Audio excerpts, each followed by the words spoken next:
E aí galera, tudo bem? Hoje vamos fazer um episódio sobre meritocracia ou babacocracia.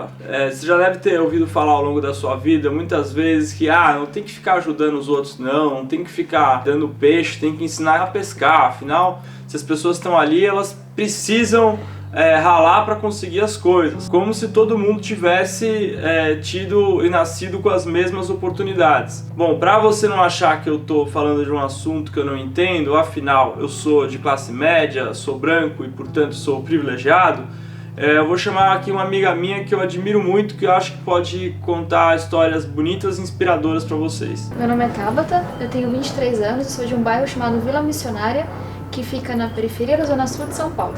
Eu acho que tem sempre duas maneiras de eu contar a minha história.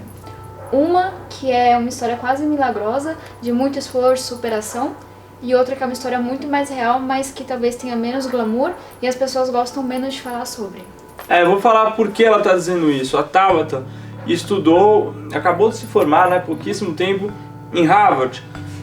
Harvard é uma das maiores universidades do mundo e muita gente fala assim, poxa, ela veio da periferia, estudou lá, então basta ele largar a mão de ser folgado, se mexer na vida e estudar, que você chega onde você quiser, entendeu? Vai ficar com mimimi, reclamando esse papinho aí de Bolsa Família, enfim, não é um pouco esse o discurso que as pessoas fazem? Então, eu já dei entrevista desde pequenininha, desde os 12 anos, pra muita gente.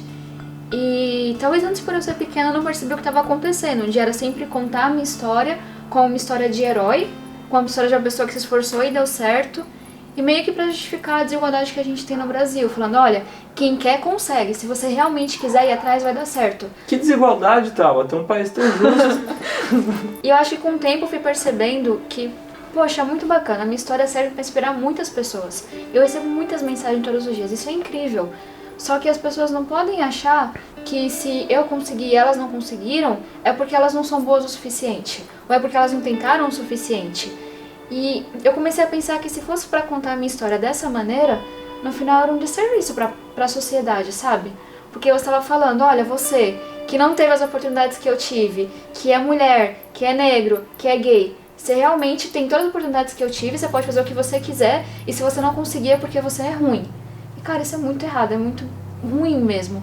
Então, eu acho que uma das coisas que eu mais tenho forte é que, beleza, eu sei qual que é a minha missão de vida, eu sei qual que é o meu sonho grande, mas e se eu puder usar a minha história pra inspirar as pessoas, eu vou fazer isso, mas contando a história real. Então acho que essa é mais ou menos a diferença. E qual que é a história real? Minha mãe, ela veio da Bahia pra fazer o ensino médio, porque ela começou os estudos muito tarde. Ela engravidou de mim no ensino médio e foi expulsa de casa. E aí, durante a gravidez dela, ela conheceu meu pai, que não é meu pai biológico, mas é o melhor pai que eu poderia ter tido. E eles foram morar num quartinho de aluguel lá na Vila Missionária, que na época era um grande matagal. E algumas famílias invadiram um escadão e aí começaram a construir o que hoje é a minha casa, que por sinal é muito bonita, porque meu pai realmente pensou em cada pedacinho. Ele não tinha feito nem a 8ª série, mas ele era muito inteligente, muito empreendedor. Eles sempre valorizaram muito os estudos. Só que na cabeça deles, pensa, quem não teve nem acesso à escola, ter os filhos na escola já é um grande passo. Eles não pensavam muito na questão da qualidade. Eu acho que esse é o grande problema que a gente tem na educação no Brasil hoje. A gente tem quase todo mundo na escola, e isso é muito lindo, só que nossas crianças não estão aprendendo. E diferente de muitas pessoas no meu bairro, eu não tinha que trabalhar, sabe? Eu bordava, pintava pra ajudar em casa, mas era minha mãe que ia limpar 3 casas, meu pai era cobrador de ônibus e vendia ovo de galinha, ovo de cordona, sabe? Tipo, fazendo tudo pra gente só estudar. E aí, quando eu tava na 5ª série, eu participei da primeira Olimpíada Brasileira de Matemática de Escolas Públicas, que foi uma ação incrível do governo, porque é tão diferente o nível de educação em escola pública e privada que você nem conseguia participar de competições que envolvessem escolas privadas.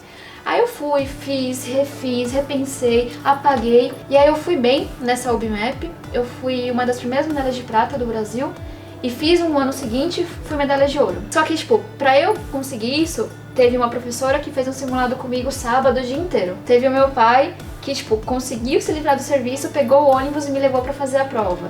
Teve gente que me deu chocolate pra comer durante a prova.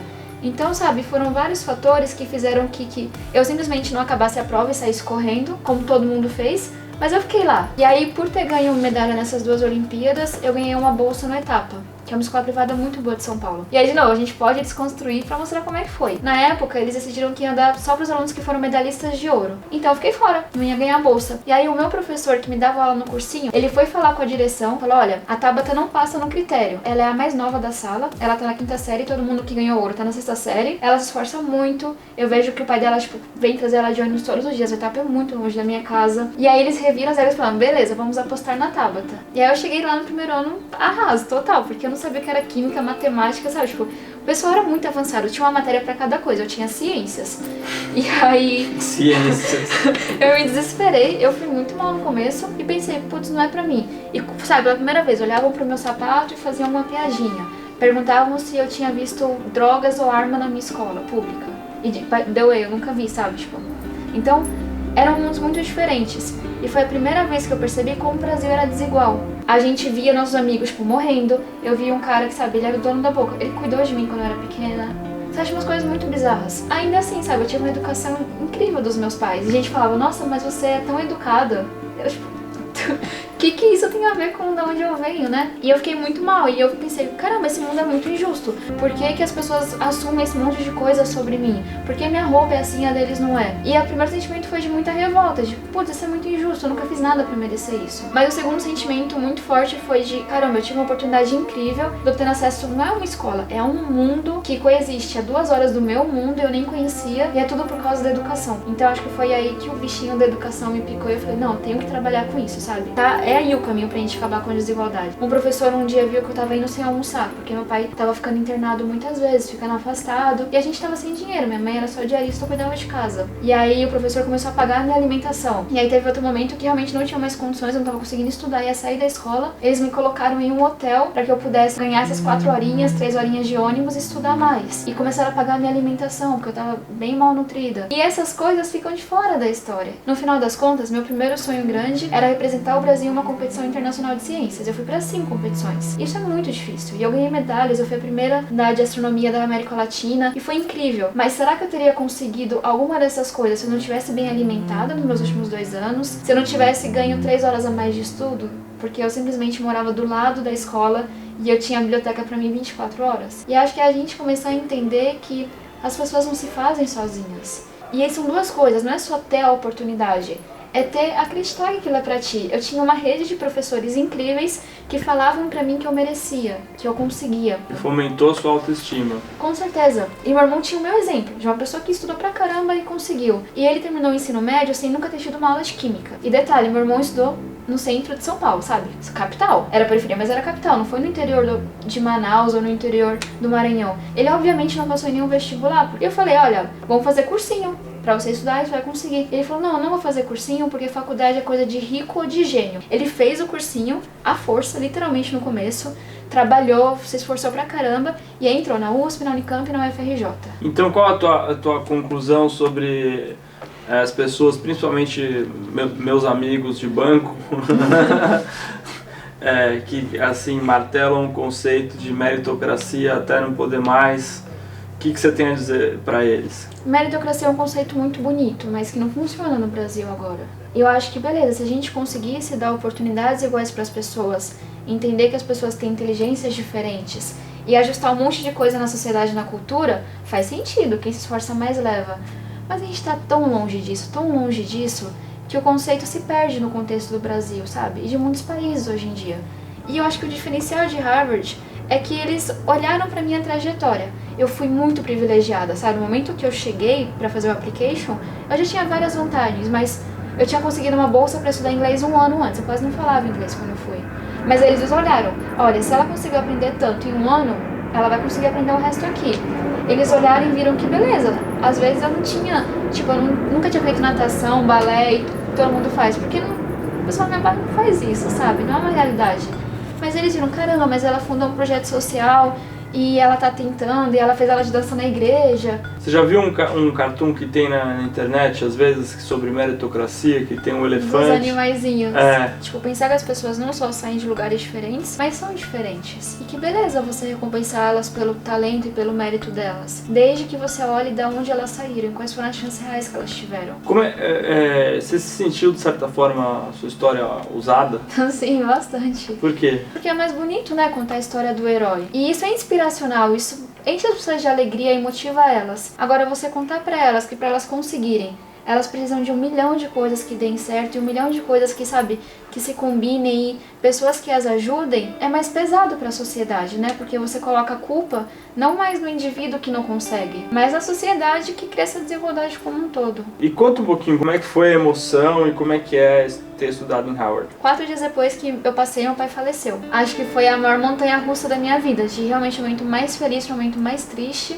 E sabe, minha vida tava uma bagunça. E acho que o que ficava mais forte pra mim era que, caramba, eu cheguei até aqui, sabe? Eu achei que eu não fosse conseguir. Então, no meu primeiro ano, sei lá, foi bem difícil. Eu odiava a faculdade. E sabe, tipo, e as pessoas frias. E os meus colegas até do Brasil não entendiam pelo que eu tava passando, porque eles vieram de lugares diferentes. Foi bem complicado. Mas aí, depois do primeiro ano, eu fiquei 2 meses na Índia, pesquisando um sistema de educação e tal.